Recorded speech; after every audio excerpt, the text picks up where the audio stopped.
Hello friends, welcome back to my channel Target MNS, Targeting MNS 2022. सो हम लोग plant physiology कर रहे थे, कंटिन्यू कर रहे हैं with the respiration and plants. ठीक है, इससे पहले का जो चैप्टर है वो थोड़ा डिफिकल्ट है एंड लेंदी है, उसके लिए 2 पार्ट्स लाने पड़ेंगे, इसलिए मैंने पहले इसे कवर किया है. उसे हम प्लांट फिजियोलॉजी के लास्ट में कवर करेंगे.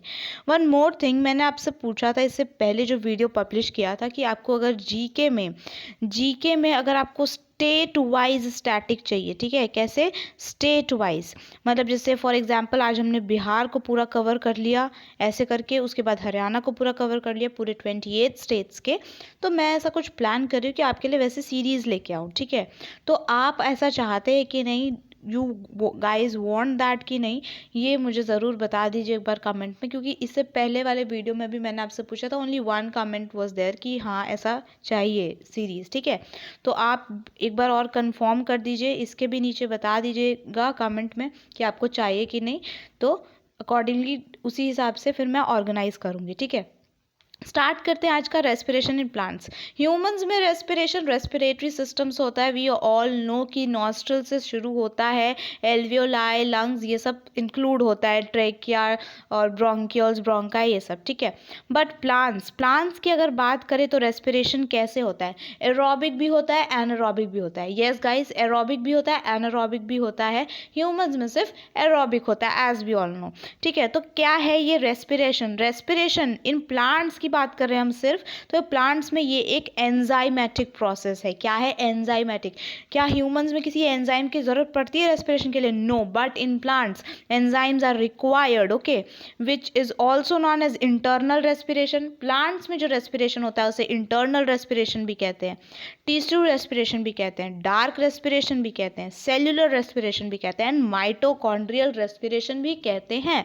तो अगर ये सारे नाम अगर आपको कहीं पे दिख जाए तो ये कौन सा रेस्पिरेशन है? रेस्पिरेशन इन प्लांट्स की बात की जा रही है. ठीक है, रेस्पिरेशन जो है ये एक एम्फीबॉलिक एंड एक्सर्गोनिक सेल्यूलर प्रोसेस है. ठीक है, इसमें लॉस भी होता है, गेन भी होता है इस रेस्पिरेशन में. ठीक है, एटीपी भी लूज होता है, गेन भी होता है, ये सब हम आगे डिस्कस करेंगे, क्या क्या लूज हो रहा है, कहाँ कहाँ लूज हो रहा है, क्या है. ठीक है, रेस्पिरेशन जो हो रहा है इसमें होता क्या है, जो रेस्पिरेटरी सब्सटेंसेस जैसे कार्बोहाइड्रेट्स, फैट्स, प्रोटीन्स, इन सब के लिए रेस्पिरेशन किया जाता है.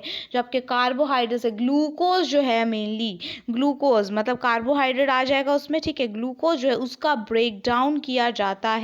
ठीक है, दैट पूरा process is known as respiration in plants. ठीक है, तो है क्या इसके स्टेप्स, वो देखने से पहले हम इन 2 पॉइंट्स को देख लेते हैं कि अगर रेस्पिरेशन आपका सब्सटेंस जैसे कि कार्बोहाइड्रेट्स, जैसे कि ग्लाइकोजन, स्टार्च, सुक्रोज, इन सब में हो रहा है, मेनली आप कार्बोहाइड्रेट्स पे फोकस कीजिए. अगर आपका रेस्पिरेटरी सब्सटेंस कार्बोहाइड्रेट है, कार्बोहाइड्रेट का ब्रेक डाउन हो रहा है, तो उसे हम फ्लोटिंग रेस्पिरेशन कहते हैं. क्या कहते हैं? Floating respiration. अगर आपका कार्बोहाइड्रेट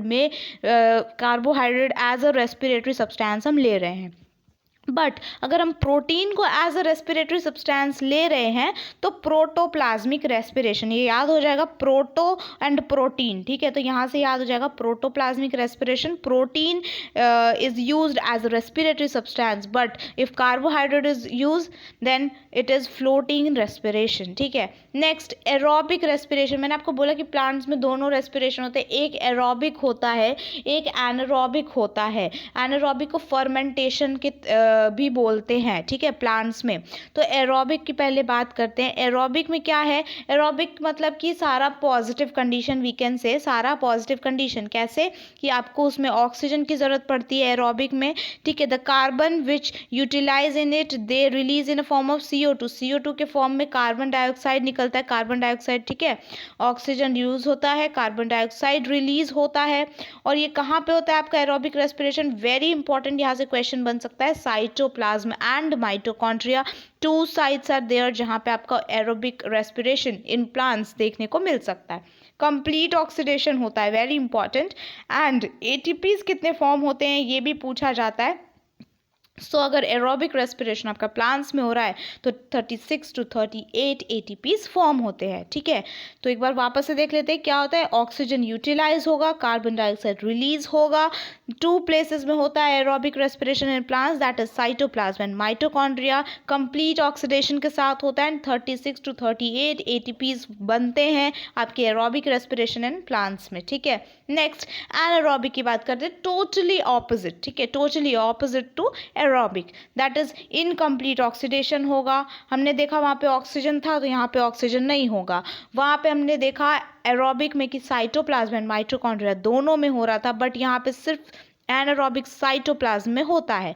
वहाँ पे हमने देखा 36 इतनी ATPs फॉर्म हो रही थी, यहाँ पे only 2 ATPs are formed and it may takes place in bacteria में हो सकता है, lower parasitic animals, plants, RBCs, muscles और ह्यूमन बॉडी में भी हमें कहीं कहीं एनारोबिक रेस्पिरेशन देखने को मिलता है। ह्यूमन बॉडी में कहाँ देखने को मिलता है? मसल्स में, ठीक है। Myology, what is myology? The study of muscles is known as myology. वहाँ पे हमें एनारोबिक कंडीशंस देखने को मिलती हैं।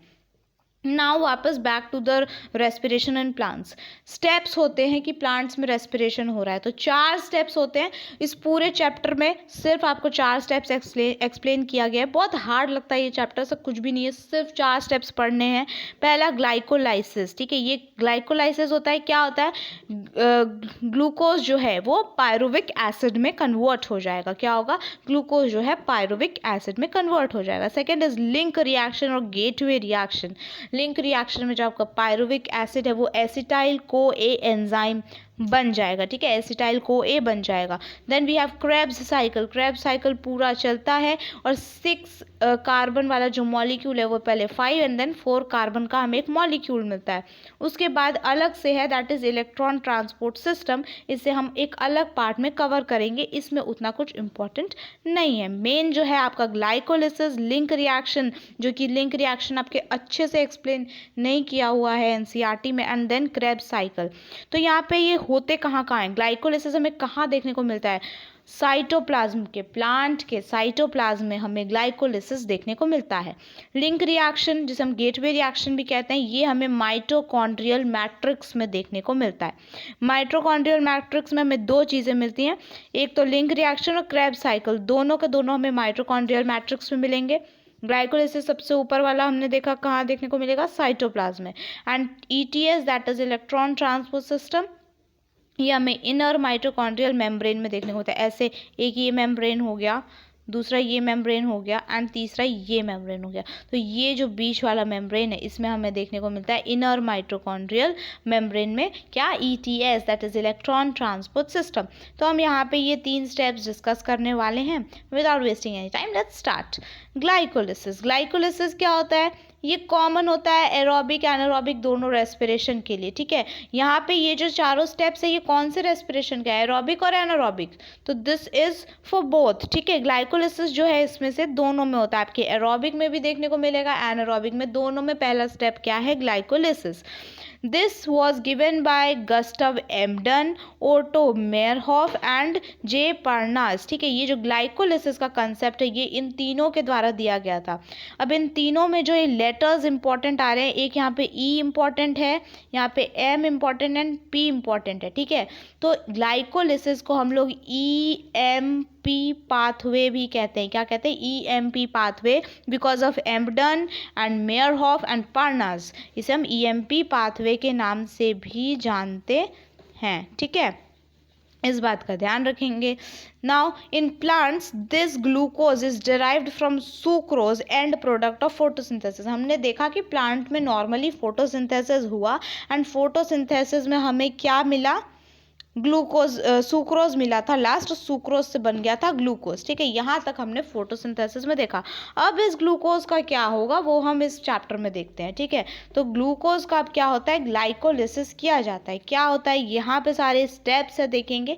आपके NCERT में जो दे रखा है आपको पूरा डायग्राम अबाउट ग्लाइकोलिसिस के पूरे 10 स्टेप्स वाला, उसमें कौन कौन सा एंजाइम है वो मेंशन नहीं किया हुआ है। यहाँ पे जो ये येलो येलो पार्ट से लिखा हुआ है ये आपके सारे एंजाइम्स है, ठीक ठीक है। तो यहाँ पे मेंशन किया हुआ है, तो इसीलिए ये वाला मैंने डायग्राम चूज़ किया है।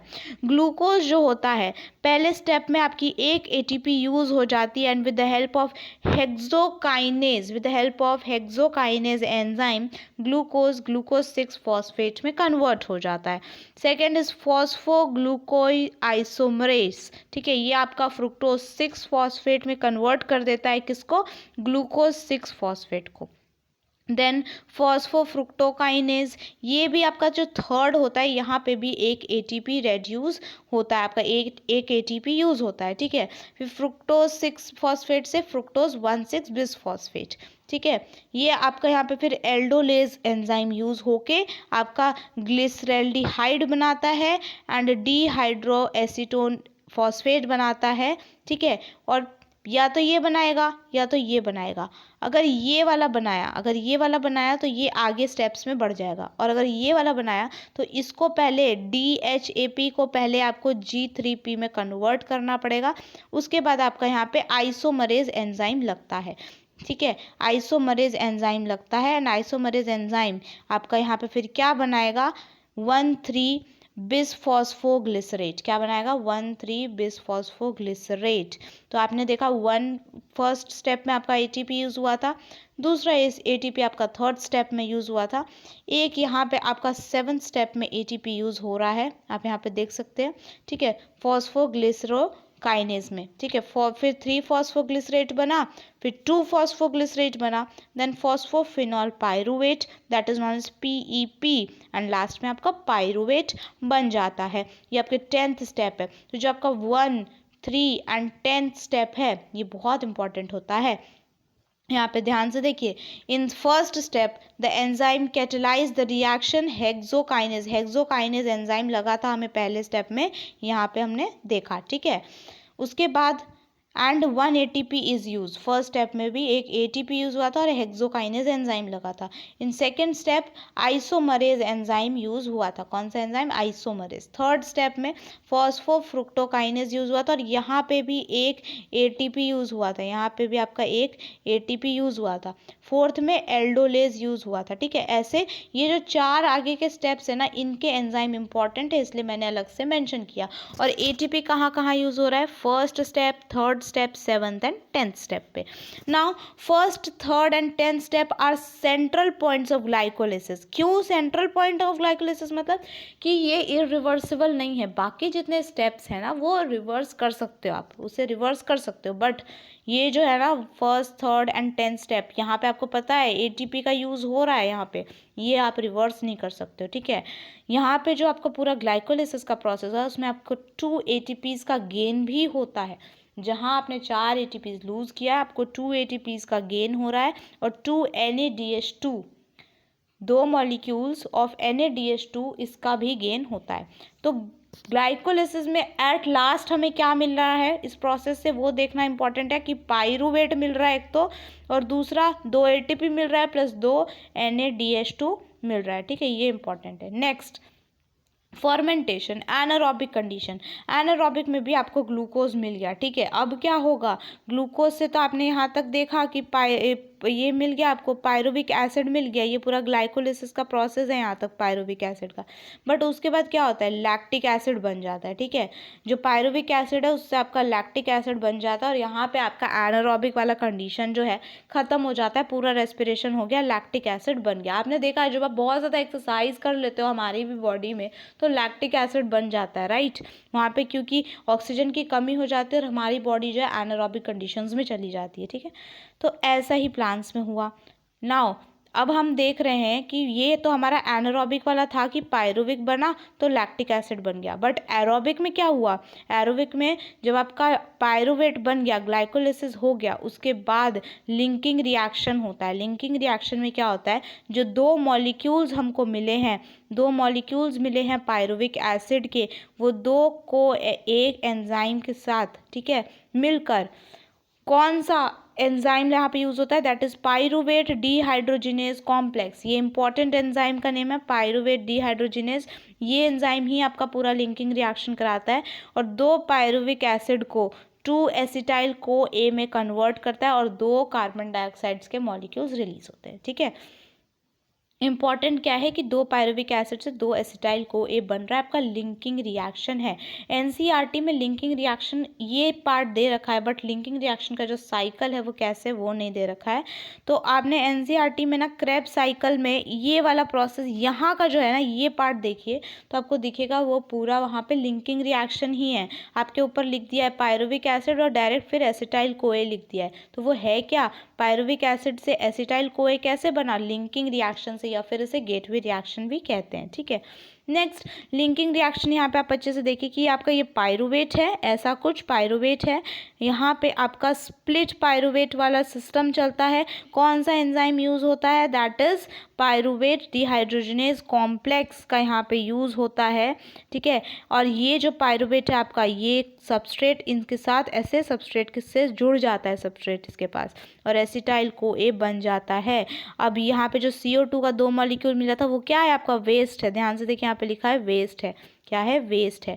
और डी कार्बोक्सिलेशन, स्प्लिट पायरुवेट को स्प्लिट किया, ऑक्सीडेशन किया, तब जाके ये प्रोसेस होता है। कहाँ हो रहा है ये, आपका मैट्रिक्स, माइटोकॉन्ड्रिया के मैट्रिक्स में हो रहा है। ग्लिकोलाइसिस कहाँ हुआ था, आपका साइटोप्लाज्म में हुआ था। आगे के 2 रिएक्शंस जो कि एक लिंकिंग रिएक्शन है और देन क्रेब्स साइकिल, दोनों आपको माइटोकॉन्ड्रियल मैट्रिक्स में होता है। ठीक है, ये प्रोसेस हो गया, आपका एसिटाइल कोए बन गया। अब यहाँ पे लिखा है 2 क्रेब साइकिल, अब ये क्रेब साइकिल्स में जाएगा, कैसे जाएगा, यहाँ पे देखिए क्रेब साइकिल, आपका एसिटाइल को ए जो है वो 6 कार्बन मॉलिक्यूल के साथ 6 कार्बन मॉलिक्यूल बनेगा, फिर यहाँ से एक CO2 निकलेगा और 2H निकलेगा। ठीक है, फिर 5 कार्बन बन जाएगा, फिर CO2 निकलेगा और 2H निकलेगा, तो ये आपका 4 कार्बन का बन जाता है। यहाँ पे एक ATP भी रिलीज हो रहा है। ठीक है, एंड ये साइकिल जो है ये रिपीट होते रहता है। अगर सिंगल साइकिल आपका होता है तो आपको 2 इंटू CO2 के 2 मॉलिक्यूल्स मिलते हैं और एक ATP का मॉलिक्यूल मिलता है एक क्रैब साइकिल से। एक क्रैब साइकिल से 2 CO2 के मॉलिक्यूल्स और एक ATP मिलता है। ठीक है, ग्लाइकोलिसिस से हमें 2 ATP मिल रहा था, ग्लाइकोलिसिस से हमें 2 ATP मिल रहा था एंड 2 NADH मिल रहा था। यहाँ पे हमें NADH देखे तो 3 NADH मिल रहा है, यहाँ वाला पॉइंट। ओके, तो ये क्रैब साइकिल है, इसे डिस्कस कर ले। क्रैब साइकिल क्या होता है, the acetyl CoA then enters a cyclic pathway. Krebs cycle को हम लोग साइक्लिक पाथवे भी कहते हैं, या फिर TCA that is try oxalic acid, try carboxylic acid cycle. ठीक है, ट्राई कार्बोक्सिलिक एसिड साइकिल भी कहते हैं। ठीक है, क्रैब साइकिल किसने डिस्कवर किया था, H.A. क्रैब ने, इसलिए इसका नाम क्रैब साइकिल है with the surname of that scientist. Okay, and it begins bye formation of citric acid. ये जो आपका मैंने यहाँ पे आपको बताया कि 6 कार्बन जो है, ये 6 कार्बन क्या है, सिट्रिक एसिड है आपका। ठीक है, सिट्रिक एसिड से 4 कार्बन जो आपका यहाँ पे बनता है स्यूसिनिक एसिड बनता है। ठीक है, ये पूरा प्रोसेस है आपका क्रैब साइकिल का। इंपॉर्टेंट क्या है, यहाँ पे आपका 12 ATP का फॉर्मेशन हो रहा है। Glycolysis 2 ATP, linking reaction 1 ATP, Krebs cycle 12 ATP, 1 GTP, 1 FADH2 and 3 NADH2। आपसे एग्जाम में ATPs फॉर्मेशन ही इसी पे क्वेश्चन बनते हैं। ठीक है, क्वेश्चंस पकड़ना सीखो, कहाँ से क्वेश्चन बनता है। Next, for 1 molecule of glucose, अब हमने देख लिया कि ग्लाइकोलिसिस क्या है, लिंक रिएक्शन क्या है, क्रैब साइकिल क्या है, ये आपने ग्लूकोज से स्टार्ट किया था, हमें पता है। तो अगर एक मॉलिक्यूल ऑफ ग्लूकोज जो है, एक मॉलिक्यूल ऑफ ग्लूकोज जो है उसे हमें इन सारे प्रोसेस से गुजारना है, पूरा रेस्पिरेशन करके ब्रेक डाउन करना है, तो हमें कितने बार ग्लाइकोलिसिस करना पड़ेगा, 1 बार करना पड़ेगा। लिंक रिएक्शन कितने बार करना पड़ेगा, 2 बार, और क्रैब साइकिल भी 2 टाइम्स करना पड़ेगा। ओके, सो हाँ, तो हमें 3 बार glycolysis 1 time, link reaction 2 time और क्रैब साइकिल 2 टाइम करना पड़ेगा, तब जाके एक मॉलिक्यूल ऑफ ग्लूकोज को आप ATP में कन्वर्ट करते हो। ठीक है, नाउ रेस्पिरेटरी क्वोशिएंट वाला टॉपिक हमने यहाँ पे ETS को स्किप किया है। ETS is not very much important, उससे कोई क्वेश्चन ऐसा रेज नहीं होता है। ठीक है, आपके बॉडी के लिए तो बहुत इंपॉर्टेंट है, but from your exam point of view, MNS point of view, that is not very much important. ETS आपको याद रखना है, that is electron transport system. पूरा आपका इलेक्ट्रॉन कैसे ट्रांसपोर्ट हो रहा है, और ETS कहाँ पे होता है, आपके इनर माइटोकॉन्ड्रियल मेम्ब्रेन में होता है, इसे ध्यान रखना है। रेस्पिरेटरी क्वोशिएंट, ये बहुत इंपॉर्टेंट है, और इसमें से क्या पूछा जाता है एग्जाम में वो आपके NCERT में डायरेक्टली नहीं गिवन है, मैं यहाँ पे दे रही हूँ, यहाँ से आपके नीट के भी क्वेश्चन क्लियर आउट हो जाएंगे। आर रेस्पिरेटरी क्वेश्चन जो होता है उसे हम RQ भी कहते हैं, शॉर्ट फॉर्म RQ। RQ क्या होता है? CO2 कितना इवॉल्व हुआ, वॉल्यूम ऑफ CO2 इवॉल्व मतलब निकलना, by volume of O2 consume. जितना CO2 इवॉल्व हुआ उसका वॉल्यूम को हम डिवाइड कर देते हैं O2 of volume of O2 consume, ठीक है। That ratio is known as RQ। RQ is a volume of CO2 evolve to the volume of O2 consumed. RQ depend करता है on the type of respiratory substrate. मैंने आपको बताया ना starting में कि रेस्पिरेटरी सबस्ट्रेट होता है, जैसे कार्बोहाइड्रेट हमने देखा, या प्रोटीन हो सकता है आपका, ठीक है। ऐसे डिफरेंट डिफरेंट रेस्पिरेटरी सबस्ट्रेट होते हैं। तो अगर कार्बोहाइड्रेट होता है तो उसका रेस्पिरेटरी क्वेश्चन कितना होता है, आपसे डायरेक्ट क्वेश्चन पूछ देते हैं एग्जाम में कि what is the respiratory question of carbohydrate. Okay, तो आप बोलो कि कार्बोहाइड्रेट का 1 होता है रेस्पिरेटरी क्वेश्चन। RQ कितना होता है कार्बोहाइड्रेट का? 1। फैट एंड ऑयल का 0.76। ये पहले जो RQs पूछे हुए हैं उनके बेसिस पे डेटा है। प्रोटीन का पूछते हैं 0.9, malic acid 1.33, oxalic acid 4 and citric acid 1.3। आपसे यहाँ पे जो इम्पॉर्टेंट है exam from MNS point of view, carbohydrates पूछ सकते हैं क्योंकि ये आपके आगे दिया हुआ है कि इसे हम as a respiratory substrate use करते हैं, फ्लोटिंग रेस्पिरेशन। प्रोटीन आपसे पूछ सकते हैं, ठीक है। Then citric acid and fat and oil, इन्हें आप देख लीजिएगा। ऑक्सैलिक एसिड भी इंपॉर्टेंट है क्योंकि ये 4 सबसे ज़्यादा इसका रेस्पिरेटरी क्वोशंट है, ठीक है। तो ये आपका पूरा जो चैप्टर यहाँ पे बनता है आपका रेस्पिरेशन इन प्लांट्स, ठीक है। अब जो इस पे मैं अगले जो वीडियो लेके आऊँगी उसमें इसके MCQs लेके आऊँगी। तो जिनको डायरेक्टली MCQ सॉल्व करना है वो करें, और अगर आपको एक बार ये देखना है तो इसे ज़रूर चेकआउट करें। वन मोर थिंग, वापस से पूछ रही हूँ आपसे, स्टेट सीरीज़ चाहिए कि नहीं चाहिए, कमेंट डाउन कि आपके लिए हेल्पफुल होगा कि नहीं। According to me it will be helpful for not only for this exam, for all exams. क्यों? क्योंकि स्टेट वाइज करेंगे तो उसमें आपका GI टैग्स, उसमें आपके डांस फॉर्म्स, लैंग्वेजेस और स्टेट के सिंबल्स, ठीक है। उस स्टेट में कौन से स्टेडियम्स है, कौन सी पर्सनालिटीज़ हैं, स्टेट का formation day, what is the value of that state in India, ये सारी चीज़ें उसमें आ जाएंगी। तो ये इंपॉर्टेंट बन जाएगा आपका। हर एक स्टेट वाइज स्टैटिक भी क्लियर होगा, करंट भी क्लियर होगा, पूरा स्टेट भी क्लियर होगा, आप इंडिया को और अच्छे से जान पाएंगे। तो आपको चाहिए कि नहीं आप बताइएगा। Thanks for watching. Please like, comment नीचे क्या करना है स्टेट सीरीज़ के लिए, और ये वीडियो कैसा लगा वो भी बताइएगा। Share to the friends who are preparing for MNS 2022, and if you are new to this channel, subscribe to my channel for such an amazing videos. Thank you so much. Keep supporting. Bye bye.